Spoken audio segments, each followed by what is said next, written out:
مکمل اتفاق کیا، لیکن کل جب کابینہ کی تشکیل ہوئی اور آج وہ مکمل ہوئی تو پی ٹی آئی نے وہاں پہ بھی اعتراضات اٹھا دیے ہیں، اور ہم نے بھی دیکھا ہے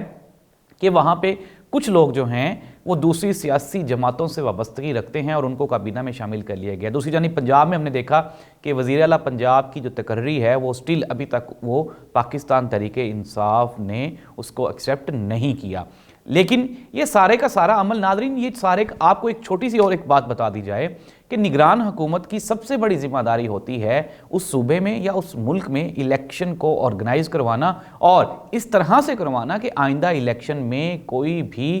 سیاسی جماعت یا سیاسی مخالفین یہ شور نہ مچا سکیں کہ کرپشن کی گئی۔ لیکن بدقسمتی سے پاکستان میں نگران حکومت بنتے ہی ایسے معاملات کر دیے جاتے ہیں جس کو پھر سنبھالنا مشکل ہی نہیں ناممکن ہو جاتا ہے، اور اگلے 5 سال پھر ہم لوگ سنتے ہیں کہ الیکشن میں دھاندلی ہوئی۔ کل عارف علوی صاحب جو ہیں وہ ایمرجنسی لینڈنگ کی انہوں نے لاہور میں، وہ ایک بڑا میسیج لے کر آئے، عمران خان کے لیے ایک بڑا میسیج تھا۔ عمران خان کو پاکستان کے طاقتور حلقوں کی جانب سے یہ میسیج دیا گیا کہ خان صاحب آپ اپنی جو پولیٹیکل ایکٹیویٹیز ہیں ان کو بہتر لے کے چلیں، اور اداروں کی طرف جو ہے اپنا نشانہ ذرا وہ محفوظ کر کے رکھیں، ابھی نہ چلائیں، کیونکہ معاملات کو سب لوگ دیکھ رہے ہیں، اور پاکستان میں ہم سب لوگ جانتے ہیں کہ جو طاقتور ادارے ہیں وہ ملک کی جو سیاسی صورتحال ہے اس سے بے خبر نہیں ہیں۔ تو عمران خان کو ایک بڑا میسیج دیا گیا، جس کے بعد پھر ہم نے دیکھا کہ جو پاکستان تحریک انصاف کی جو وہ ایک اگریسو پالیسی تھی وہ آہستہ آہستہ ٹھنڈی ہونا شروع ہو گئی، اور اس طرح سے عمران خان کو یہ بتا دیا گیا کہ الیکشن اپنے وقت پر ہوں گے، اور جو نگران حکومت کسی کی بھی بن جائے لیکن معاملات جو ہیں وہ سیاسی جو معاملات ہیں وہ بخوبی سر انجام پائیں گے، اور نگران جو حکومت ہے وہ آپ کے ساتھ بھی تعاون کرے گی۔ اس کے بعد پاکستان تحریک انصاف کا جو شور تھا، جو کھپ تھی، وہ آہستہ آہستہ کم ہو گئی۔ ناظرین ایک طرف تو یہ سیاسی بحران ہے، دوسری جانب ہم لوگ دیکھ رہے ہیں کہ ڈالر آج موجودہ دور میں 255 روپے کا ہو گیا، یعنی کہ معاشی عدم استحکام کی پیک پر ہم لوگ پہنچ چکے ہیں۔ مفتیٰ اسماعیل جو کہ پاکستان مسلم لیگ نون کے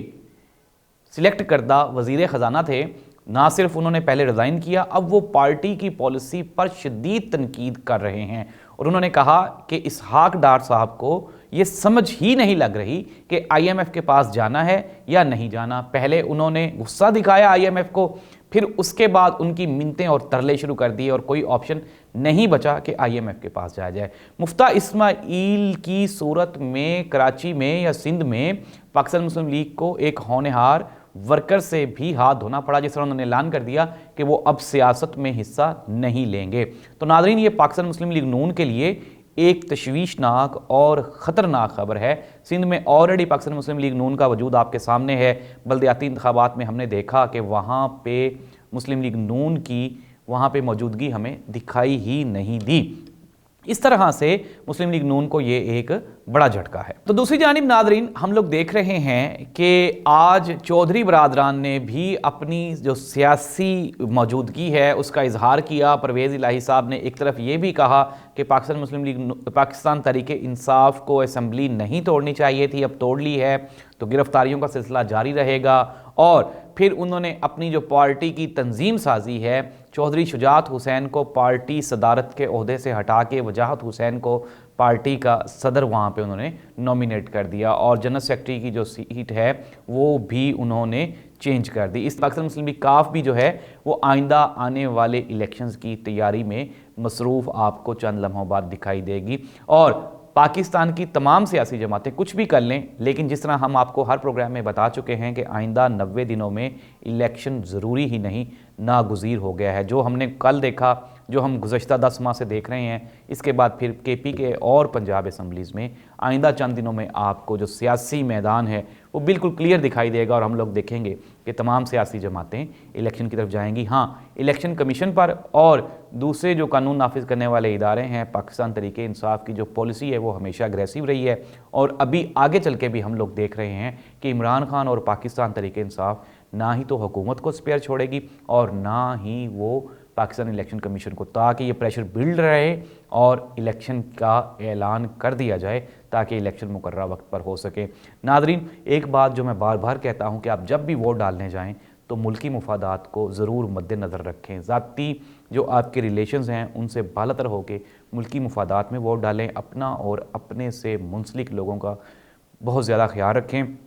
ملک میں سیاسی صورتحال کسی بھی وقت کشیدہ ہو سکتی ہے، اس لیے بھیجا کسی بھی غیر سیاسی یا سیاسی اس طرح کی پالیسی کا یا کمپین کا حصہ نہ بنے جس میں آپ کو نقصان ہو سکے۔ اپنے میزبان زاہد عباس نقوی کو اجازت دیجیے، انشاءاللہ اگلے ویلاگ میں دوبارہ ملاقات ہوگی۔ ہمارا چینل ضرور سبسکرائب کر لیں، زاہد عباس نقوی آفیشیل۔ دوبارہ ملاقات ہوتی ہے، اللہ حافظ۔